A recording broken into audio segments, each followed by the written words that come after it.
Naghimo og drone spraying trial sa usa ka plantasyon sa Goma sa Purok 7, Sitio Maligaya, Balindog, Kidapawan City kagahapon ang Office of the Provincial Agriculturist pinaagi sa Agridom nga kumpanya. Sumala kang Provincial Rubber Coordinator Vladimir Yusala ang trial kabahin sa pagpangandam sa Cotabato Provincial Government ug galing makasulod sa probinsya ang bagong sakit sa rubber nga Pestalotiopsis o leaf fall disease nga mao'y nakadaot sa kapin 800 ka hektaryang rubber plantation sa Basilan Province ug kasikbit ining mga lugar sa Zamboanga Peninsula.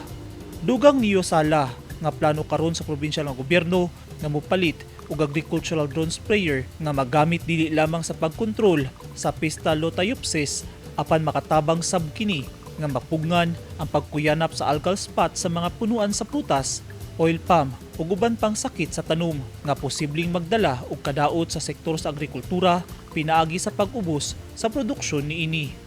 Kahinumduman nga ning baguhay lang nagpatawag og rubber stakeholders meeting ug nagpagawas sab og executive order si Governor Emilio Taleño Mendoza nga nagmando sa mga stakeholders nga mahimong proactive